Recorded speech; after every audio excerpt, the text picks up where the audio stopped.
Good afternoon, everybody. Thanks for tuning in. John Kelly, Profiler here, and welcome. Welcome to a very sad show.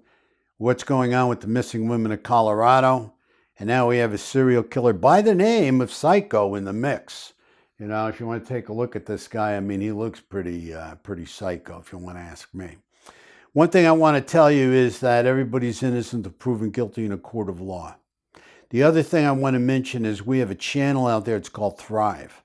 For any of you that have a loved one going through addictive illness, suffering from addictive illness, please feel free to go to John Kelly's Thrive on YouTube. Free videos on there, educational videos, might help you through these rough times. Might help you and give you some information on how to deal with addictive illness. Also, the other thing I want to mention is our webinar. We've got a great webinar coming up. We'll keep you informed. The information is in the description. There's a link in the description, how to get there and how to take a look at what we're serving up. If you want to sign up, we'll get back to you with more information. We just need your email addresses. And this is going to be fantastic for any of you web sleuths out there or armchair quarterbacks. You're going to learn a lot. You're going to learn a lot about serial killers, too.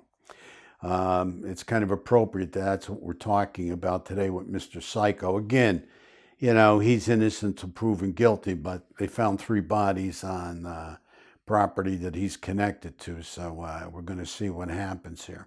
His name's Andre Barros. He's a psycho serial killer, so they say. Andre Barros, a.k.a. Psycho. You know, they're saying he's a possible serial killer. So I don't know. Time will tell. We cannot definitely say that at this point. Also, just so you understand, serial killer is a generalization. That term is a generalization because there's various subtypes of serial killers. And in looking at Andre Barros, if he is a serial killer, I would glean that he could be what's known as a comfort killer, okay, if in fact he is one. Comfort serial killer kills for creature comforts. They're very concerned about gaining money, getting income, getting merchandise, selling it. Lots of times it's drug related, and they kill over drugs, money, merchandise, etc. Anything that's profitable that can help them buy creature comforts. So that's where they get the name comfort serial killer. That is a subtype of serial killers. The other thing that we're concerned about, is he a sexual predator? Okay, is he a serial killer that could be a sexual predator? All right, and certainly, again, he's innocent until proven guilty, so we got to wait and see. Wait and see what law enforcement comes back with.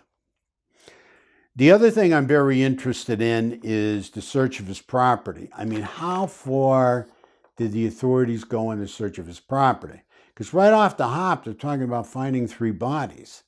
And that's pretty concerning to me because when you're dealing with these guys, I mean, usually in the beginning, they hide their victims better. It doesn't seem like this guy did a great job hiding his victims. You know, the authorities supposedly showed up looking for stolen merchandise. Next thing you know, they're finding bodies, okay? So I'd like to see the search of the property expand. I personally... our rule of thumb is 1/4 of a mile out with a 360 search, okay? Because if he has other bodies out there, you know, they could be further out from the property that authorities initially searched. It's usually the first victims are very, very hard to find, and in most serial killers, you never find the first victims. So it's hard for me to believe these are just the first victims, if in fact they are his victims. Okay, there are probably more out there, but only time will tell. We have to work through the mystery here of Mr. Psycho Killer here and see if he really is a serial killer or not. That's the question. Also, you know, something else that's very important to me is the DNA. I mean, first of all, they got to look at his vehicles, see how much mileage is on his vehicles. Serial killers put a lot of mileage on their vehicles. They travel a lot. They're not concerned about traveling.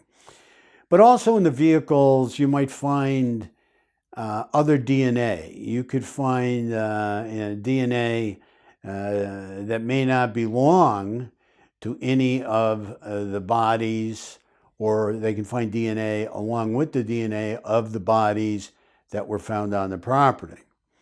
But if you find DNA, other DNA in the vehicles that is not connected to the bodies you find, then that can lead you to believe that there were other victims that were transported in these vehicles to a different location.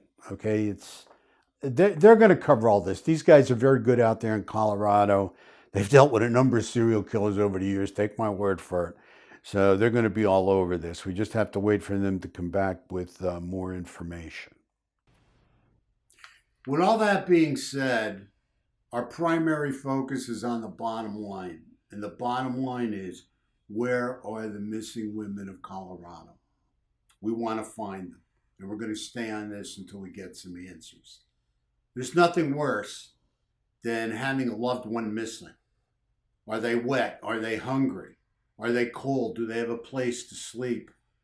This goes through many of the families' minds as they're searching for their loved one and trying to get answers on what happened to them. We call it between hell and hope. Terrible place to be, especially on a holiday, Thanksgiving. So anyway, thank you so much. Thank you so much for all your feedback, for all your information, for all your comments, for all your subscriptions. Please continue to subscribe. We love hearing from you. Most importantly, stay well, stay safe, take care of yourself. God bless.